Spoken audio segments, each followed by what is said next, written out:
Welcome back, ladies, to another episode of the Modern Female Podcast. I'm your host, Z, and as always, I'm so grateful that you joined me today. Hello, ladies. I hope you all have had a wonderful week and that you are enjoying your weekend. If you are joining me when this comes out, this episode, or I hope you are just enjoying whatever day it is when you are listening to this episode. I am recording this at the end of a very long first week at work. It is quite an adjustment. I have a feeling that will go on for a little while. I'm definitely not used to waking up this early anymore. But I'm sure slowly with time, I will get used to this new routine. I will give a proper update on how things are going with work and also as a follow up to my episode on femininity at work. I will bring that to you, ladies, soon. I will be working on it.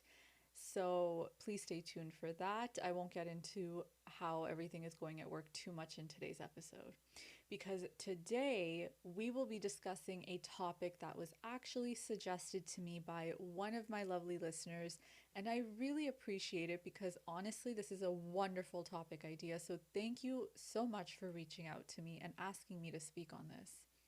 So today we will be discussing both the feminine and the masculine energies, what they look like, and how they influence our dating experiences.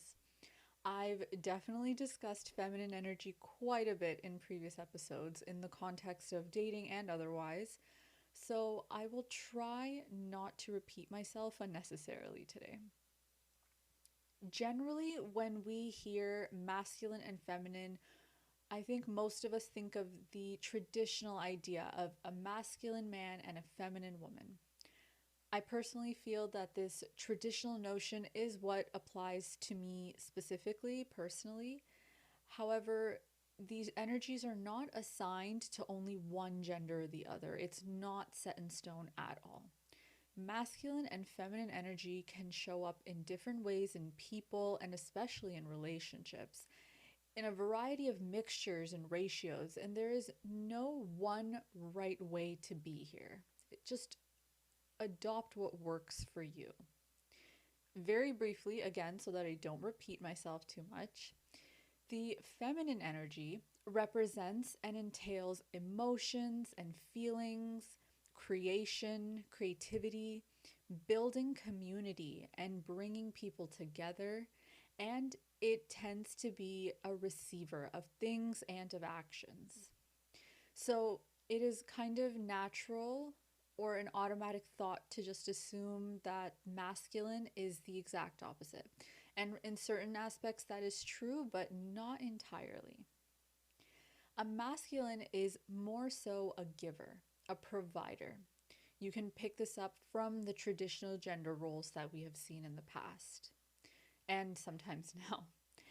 But in addition to that, masculine energy also carries logic, building, doing, or just being action orientated, and leadership. So some of these things I guess you would consider opposite between the two energies, such as feminine emotion and masculine logic, but some things are, I would say, two sides of the same coin, like creating and building, or community building and leadership. These traits are very similar, but they come from different approaches, and those approaches are the feminine and the masculine energy that an individual might have. The difference might seem very minute between, say, building and creating, but a different approach means bringing the qualities that are your strength to the table. And that's what these energies highlight and kind of it helps you categorize in a way. Of course, many people end up naturally expressing their dominant energy through their bodies, through presentation, how they present themselves, and their looks. And this can be a very enjoyable part of embracing your natural energy, especially for the feminine. You will find so much information online on how to look more feminine, how to have feminine and elegant deportment, um, And it's a lot of fun to dive into and find what is your kind of personal style among all of that. However, I do again believe that the core of this is about your strengths and your approaches to things. So, obviously, doing things in a manner that is natural and well suited to you is a strength in and of itself. However, as I've mentioned many times before, balance is very key with energy, especially these energies, because no one can really say that they are 100% feminine or 100% masculine. Everyone has a certain balance that they need to maintain within themselves. And if that balance isn't there, that is when a person can easily fall into toxic territory. But we will not be focusing on toxicity for today. I think it's very important to understand both the masculine and the feminine for everyone. You need to know both the yin and the yang, the light and the dark, so that you can find the right balance for yourself, see what works for you here. Because in life, of course, you will obviously live in your dominant energy. For me, for example, that is my feminine. But situations will arise where the non dominant energy is needed. Sometimes, as a feminine woman, I will need to employ my masculine energy in situations where maybe another masculine energy may not be around or available to me, or in situations like work, which are inherently usually more masculine. And in those kinds of cases, it's imperative to recognize, accept, and in turn nurture both sides that you have within you so that you can handle any situation with confidence and with ease. Once you do figure out what your dominant energy is, you will likely find that certain day to day activities are better suited to you. You might enjoy certain things more, or certain activities might just come more easily to you. For example, again, if you're stronger feminine, you might be more inclined to be artistic or do something creative. Or if you're a stronger masculine, you may gravitate towards more logic based activities or professions.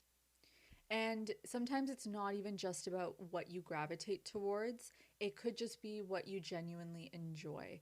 I'm a very logic based person despite being being in my feminine.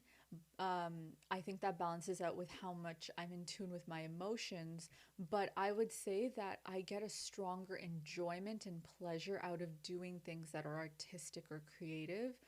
Um, I gravitate towards logic because it comes easily to me, but it does also still feel mundane to me. So keep that in mind as well. So it's clear that knowing and understanding the correct balance within you can help you immensely in different areas of your life. But one area of life where the masculine feminine conversation comes up more than anywhere else is dating. And I think this makes a lot of sense because while our dominant energy can definitely serve as a guide on what we do for ourselves, how we treat ourselves, it is also a lot about how we relate to other people and our compatibility with other people.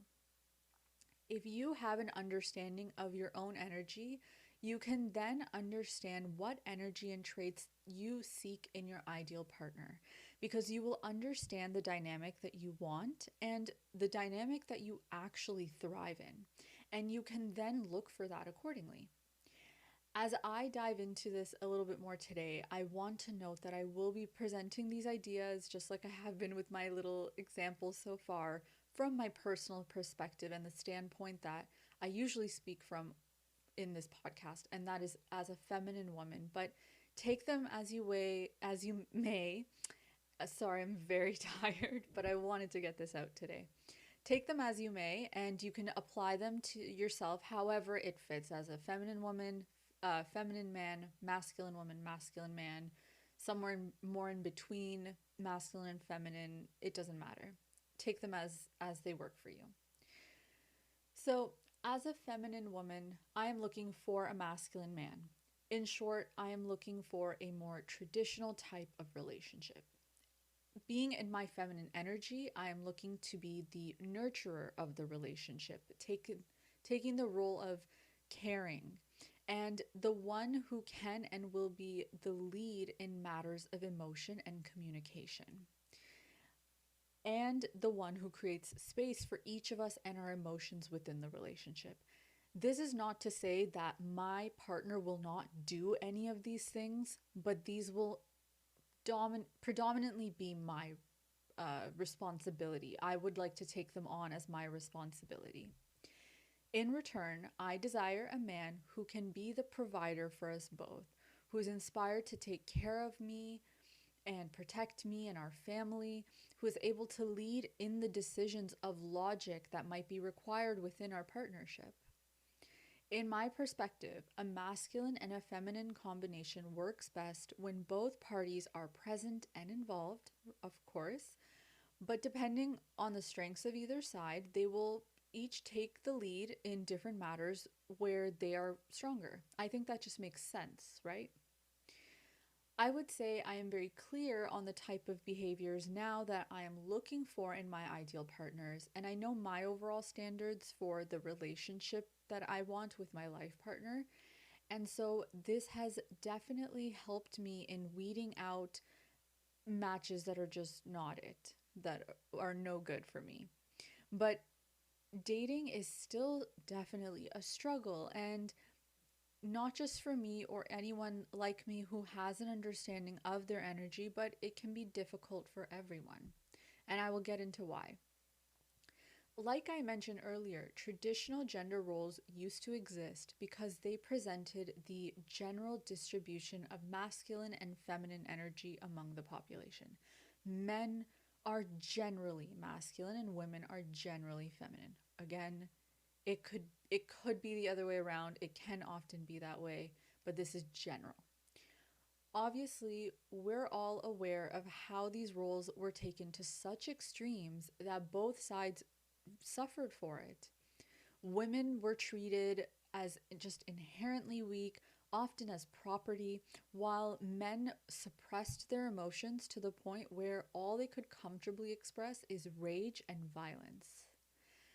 Feminism was a movement that was meant to break down these issues that at that time were such a societal norm. However, for some, this movement has been taken a step further so as to blur the lines between masculine and feminine energy, and now a lot of society is encouraged to go against what might be genuinely natural to them. So while many women find it natural to be in their feminine, or may find it natural to be in their feminine, a lot of society has been convinced that feminine traits are a sign of weakness. And so these women will turn away from that because they don't want to be perceived as weak. And so they will try to adopt the quote unquote stronger traits, which are the more masculine ones. Likewise, men do not need to be in their masculine any longer because women are bringing that energy on their own. So the men end up stepping back and they end up being more feminine in the sense where they will just sit back and receive whatever is being given to them, which would be from the provider who is now the female or the woman. And this happens because in a relationship, there is always this balance of one party being a masculine while the other is a feminine. So it just automatically kind of happens where if one person is providing, the other one might end up just receiving, or if one keeps receiving, the other one will try and provide. That is if both people in the relationship decide to stay in the relationship. That balance will just kind of happen on its own, whether they like it or not. So this leads both men and women to be in an energy that often isn't suited to them, and they will always feel subconsciously that something is off. And when this is the case, you will often see underlying anger and resentment towards themselves, towards their partner, and towards anyone who is happily living their life in acceptance of whatever their natural energy is.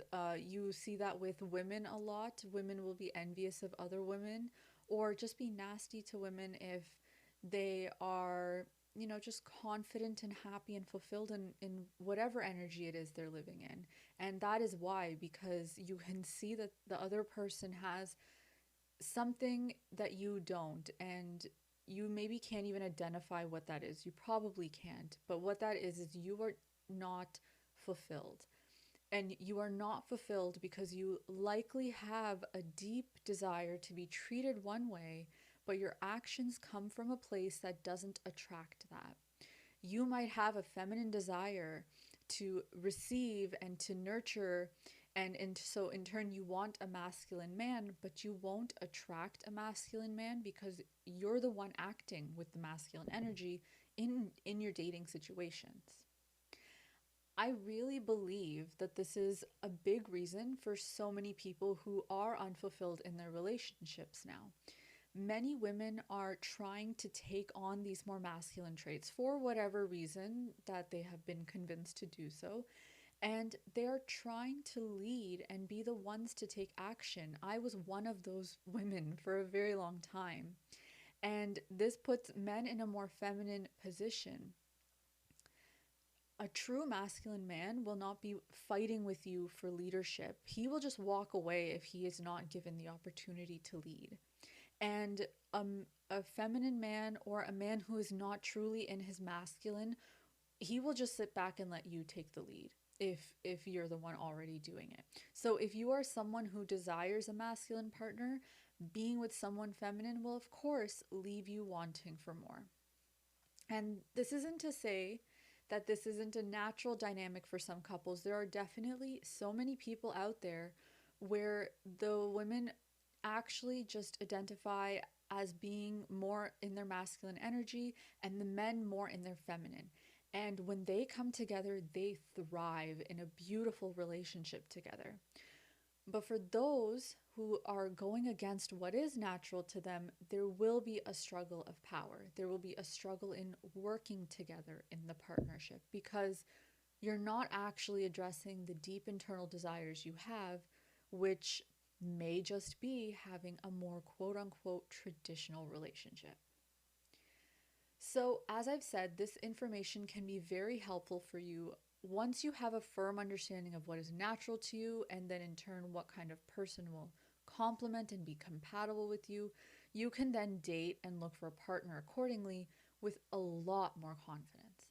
You will know what serves you well and what negatively affects not only you, but your self esteem when you're in a relationship. And this will be a really big motivation for you to not settle for anything less than what you know you deserve at that point. Being in your true energy can also really help inspire other people around you. You will be like this example for other like minded people who are actively looking to be in their energy as well. If you are a feminine woman, you might be an example for other women who are looking to be more feminine as well.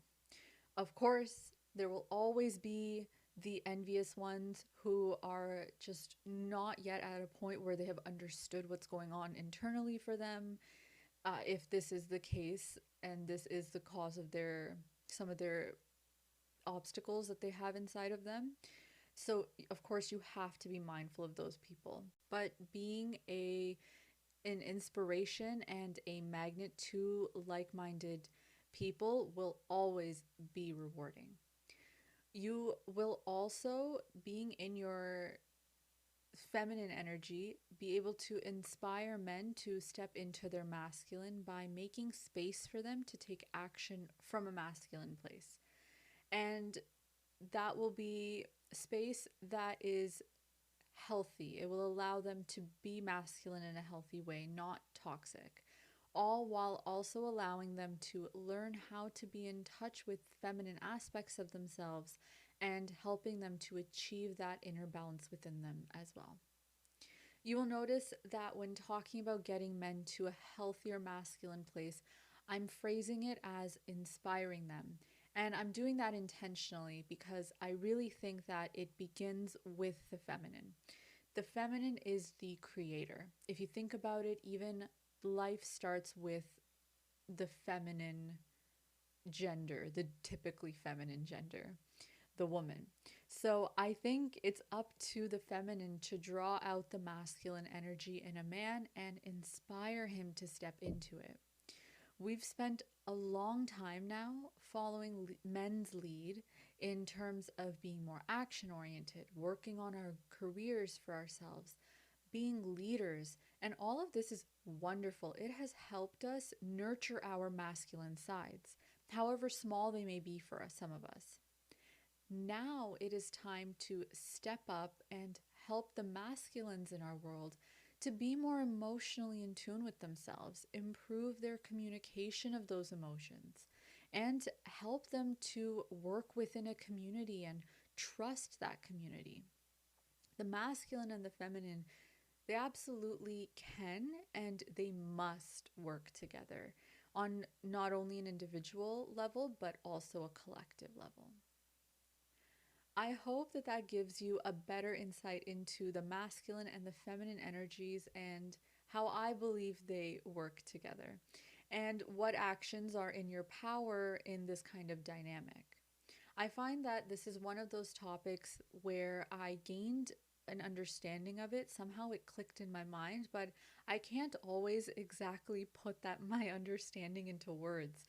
So I hope I've been clear and not too repetitive or confusing in today's episode. Again, I know I've mentioned it already. I am also a little bit tired right now, and I'm hoping that I still made sense. I realized as I was just going through my notes for today, there were certain things that maybe I phrased in a way that may not be received well by some people, and I never want to alienate anybody when I'm talking about any of these topics.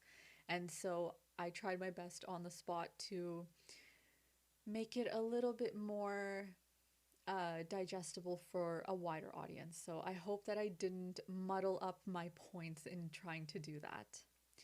If there is anything that I touched on today that you would like for me to expand on more, please send me a DM. I will happily try to explain it further to you in what is my understanding. Or if it's appropriate, I might even make another episode in the future on this topic. All right, now let's get into this week's spirituality segment. As always, I'm using the Work Your Light Oracle deck by Rebecca Campbell, and I'm also using the Moonchild Tarot deck by Danielle Noel. If you'd like to see what cards I'm looking at and talking about today, please head over to my Instagram highlights and make sure that you are following me there.